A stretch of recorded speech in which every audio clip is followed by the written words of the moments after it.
160 দিন পার, তবু অধরা জামিন। শুনানির শেষ পর্বে হঠাৎ ইডির আইনজীবীর মন গড়া সওয়াল। আদালতে নথি দিতে ব্যর্থ ইডি। কলকাতা হাইকোর্টে ভৎসনার মুখে ইডির আইনজীবীরা। শুক্রবার কৌস্তুভ রায়ের জামিনের মামলার শুনানির 14তম দিন।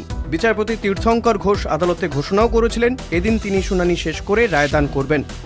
আগের শুনানিতে বৃহস্পতিবার বিচারপতির মন্তব্য, আমার বিবেচনায় এই গ্রেফতার অগ্রিম গ্রেফতার, নথি খতিয়ে না দেখেই গ্রেফতার করা হয়েছে। শুক্রবারের শুনানি পর্বে ওয়াইজে দস্তুর কৌস্তুভ রায়ের আইনজীবী।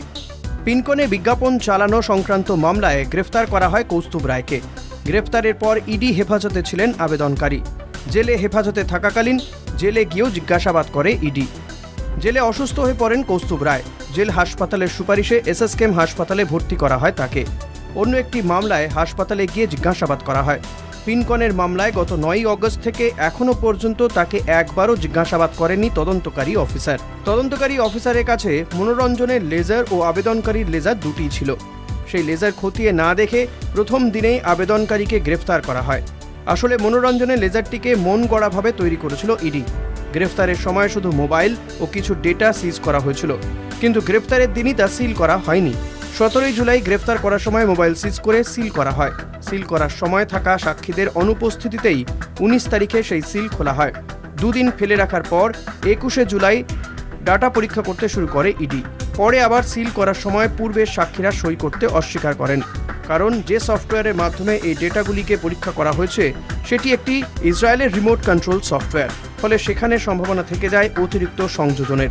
এছাড়াও সিল করার সময় যে সিম IMEI নাম্বার ছিল, পরবর্তীকালে সিল খোলার পর পুনরায় সিল করার সময় দেখা যায় ওই IMEI নাম্বারের পরিবর্তন ঘটেছে। সেই কারণেই সাক্ষী ওই পঞ্চনামায় স্বাক্ষর করতে চাননি, তা ইডির নথি থেকেই প্রমাণিত। বারংবার ইডির কাছে নথি চেয়েও পাওয়া যায়নি। তারা বারবার জানিয়েছে তারা যা কিছু জমা করবে তা আদালতে। নিয়ম অনুযায়ী গ্রেফতারির সময় কেন গ্রেফতার করা হচ্ছে সেই সমস্ত নথি দিয়েই গ্রেফতার করতে হয়। পিনকনের 800 কোটির আর্থিক দুর্নীতি, বিজ্ঞাপন বাবদ 5 বছরে মাত্র 72 লক্ষ টাকার ক্যাশ লেনদেন হয়েছে, যা মাত্র 0.10%। তাও এই ক্যাশ অর্থ নেওয়া হয় মনোরঞ্জনের দেওয়া চেক বাউন্সের প্রেক্ষিতে। কিন্তু ইডি বারংবার বলে আসছে প্রচুর টাকা লেনদেন। মনোরঞ্জনের সঙ্গে বিজ্ঞাপন বাবদ আর্থিক লেনদেনের সমস্ত হিসেবই আয়কর আইন অনুযায়ী দেখানো আছে। ইডি যে সমস্ত ভুয়ো বিলের গল্প বলছে সেটা ঠিক নয়। ট্যাম ও বার্কের রিপোর্ট অনুযায়ী বিজ্ঞাপনগুলি যে চলেছে তা পরিষ্কার। সুতরাং ইডির ভুয়ো বিলের তথ্য সম্পূর্ণ ভিত্তিহীন। ট্যাম ও বার্কের রিপোর্ট অনুযায়ী এখনও পিনকনের থেকে কলকাতা টিভির প্রাপ্য অর্থের পরিমাণ 1,25,00,000 টাকা। বিচারপতি তীর্থঙ্কর ঘোষ, আপনারা কবে জামিনের মামলাটি ফাইল করেছিলেন? ওয়াইজে দস্তুর, 13ই সেপ্টেম্বর। সেই সময় চার্জশিট জমা পড়েনি, তাই পরবর্তীকালে আমরা অতিরিক্ত হলফনামার মাধ্যমে আমাদের বক্তব্য জানাই। ইডি প্রথমে 2,08,00,000 টাকার আর্থিক লেনদেনের কথা বললেও পরে 1,36,00,000 টাকার ক্যাশ লেনদেনের প্রেক্ষিতে কোনো ভাউচার বা নথি দেখাতে পারেনি। 50 লাখের ডিডির মিথ্যে গল্প ইডি কোনো দিনও প্রমাণ করতে পারবে না। কলকাতা টিভি ও ইসরোর অডিট রিপোর্ট থেকেই তা প্রমাণিত। এদিন পর্যন্ত 50 লক্ষ টাকার ডিডির কোনো প্রতিলিপির নথি ইডি আদালতে হাজির করতে পারেনি। পিনকনের মূল মামলায় 9 জন অভিযুক্তের নাম থাকলেও ইডি তাদের বিরুদ্ধে কোনো ব্যবস্থা গ্রহণ করেনি। বিচারপতি তীর্থঙ্কর ঘোষ, ইডি বেশ কিছু মোবাইলের হোয়াটসঅ্যাপ মেসেজ আদালতের সামনে তুলে ধরেছে। ওয়াইজে দস্তুর, সম্প্রতি সুপ্রিম কোর্টের একটি মামলা চলাকালীন ইডির আইনজীবী MV রাজু আদালতে জানিয়েছিলেন, যতদিন পর্যন্ত না ইডির ম্যানুয়াল তৈরি হয় ততদিন আমরা CBI এর ম্যানুয়াল ফলো করি, কিন্তু এক্ষেত্রে CBI এর ম্যানুয়াল অনুযায়ী মোবাইল ফোন সিজ করার পর তা CFSL এ পাঠানো হয়নি, তাই আইনত ওই মেসেজগুলোর কোনো গ্রহণযোগ্যতা নেই। এছাড়াও ওখানে সিম কার্ডের পরিবর্তন হয়েছে। বিচারপতি তীর্থঙ্কর ঘোষ ইডির আইনজীবীর উদ্দেশ্যে, আপনারা আদালতে বলেছেন নতুন করে তদন্ত করতে গিয়ে আপনারা 138 কোটি আর্থিক দুর্নীতির তথ্য পেয়েছেন। শুধুমাত্র অনুমানের ওপর ভিত্তি করে তো একজন অভিযুক্তকে দীর্ঘদিন হেফাজতে ধরে রাখা যায় না। কোন নথির ভিত্তিতে আপনারা এই বিপুল পরিমাণ আর্থিক দুর্নীতির অভিযোগ আনছেন সেই নথি আদালতে পেশ করুন, নতুবা তদন্তকারী অফিসারকে স্বাক্ষর করে সেই সমস্ত তথ্যের ভিত্তিতে রিপোর্ট জমা করতে বলুন। আদালতের নির্দেশ মতো শুক্রবার নির্দিষ্ট সময়ের মধ্যে ইডি সেই নথি পেশ করতে পারেনি। এরপরেই বিচারপতি তীর্থঙ্কর ঘোষ ভৎসনা করেন ইডির আইনজীবীকে।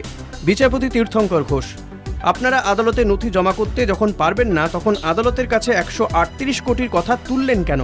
আমি সিদ্ধান্ত নিয়েছিলাম আজই এই মামলার রায় ঘোষণা করব। আমি যদি এখন রায় ঘোষণা করি তাহলে আমাকে আপনাদের আনা প্রথম অভিযোগের 4 কোটির ওপরেই রায় ঘোষণা করতে হবে। সেক্ষেত্রে 138 কোটির বিষয়টা বাদ দিতে হবে।